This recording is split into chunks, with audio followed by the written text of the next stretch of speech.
And in front of reporters, Representative Yoho called me, and I quote, a bitch.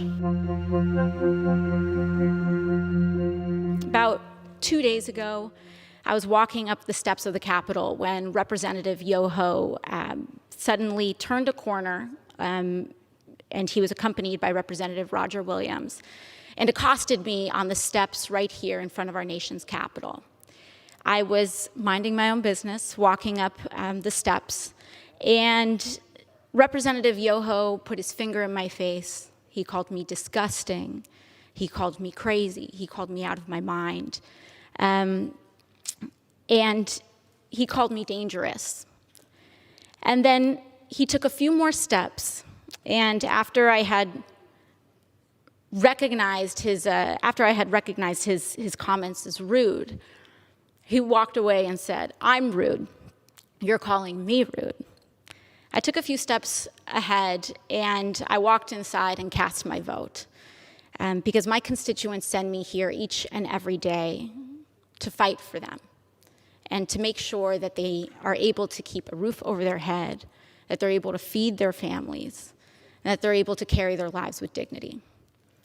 I walked back out, and there were reporters in the front of the Capitol, and in front of reporters, Representative Yoho called me, and I quote, a bitch.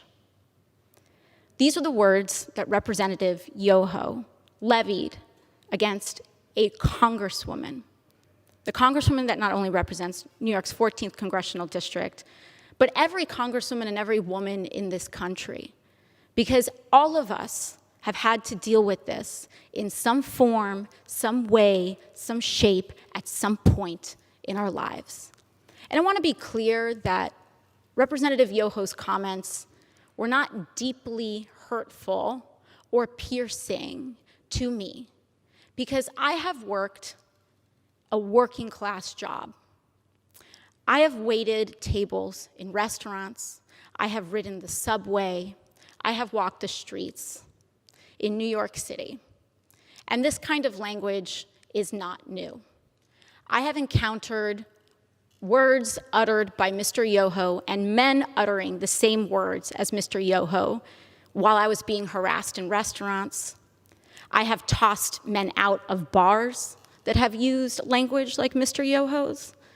And I have encountered this type of harassment riding the subway in New York City.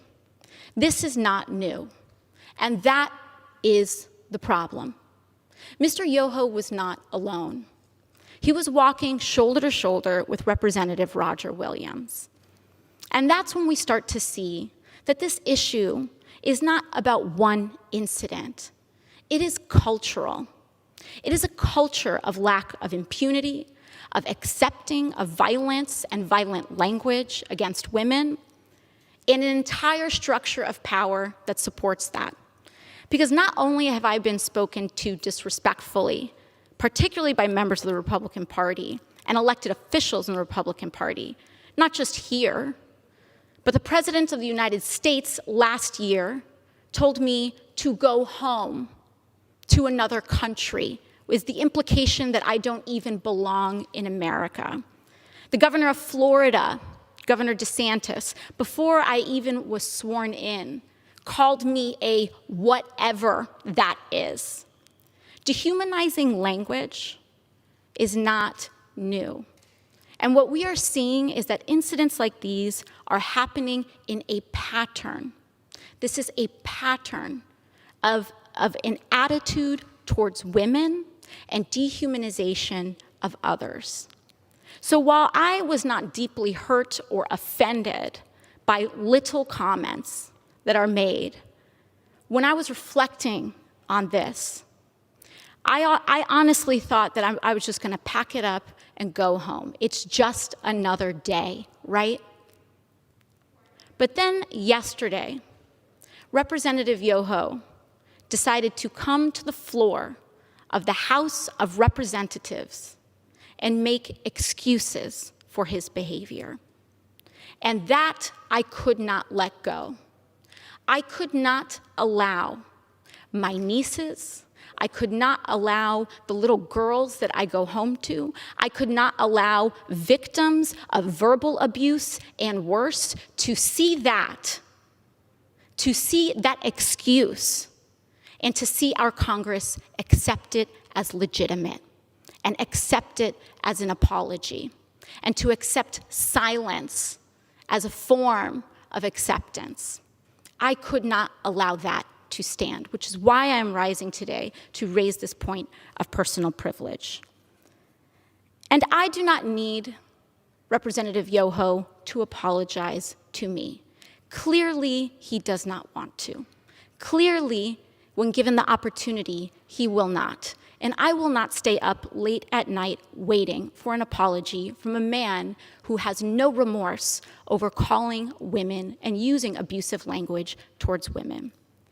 But what I do have issue with is using women, our wives and daughters, as shields and excuses for poor behavior. Mr. Yoho mentioned that he has a wife and 2 daughters. I am 2 years younger than Mr. Yoho's youngest daughter. I am someone's daughter too. My father, thankfully, is not alive to see how Mr. Yoho treated his daughter.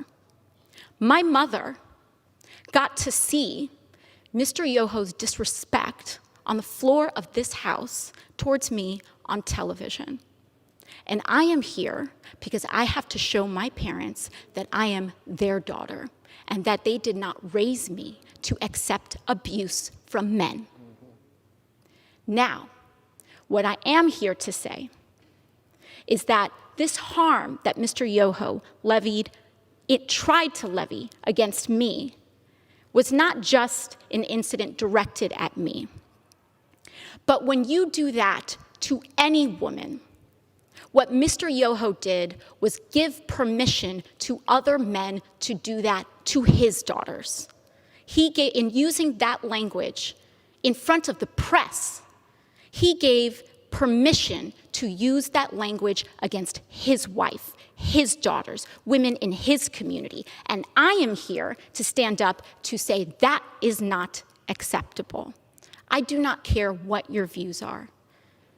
It does not matter how much I disagree or how much it incenses me or how much I feel that people are dehumanizing others. I will not do that myself. I will not allow people to change and create hatred in our hearts. And so what I believe is that having a daughter does not make a man decent.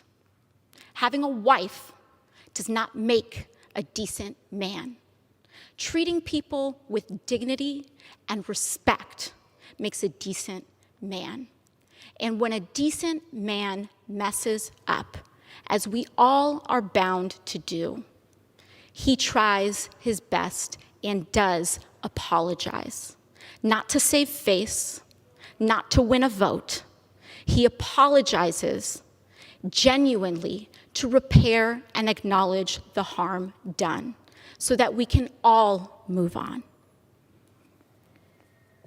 Lastly, what I want to express to Mr. Yoho is gratitude.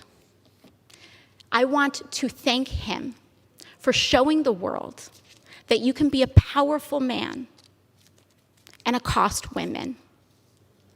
You can have daughters and accost women without remorse. You can be married and accost women. You can take photos and project an image to the world of being a family man and accost women without remorse and with a sense of impunity. It happens every day in this country. It happened here on the steps of our nation's capital. It happens when individuals who hold the highest office in this land admit to hurting women and using this language against all of us.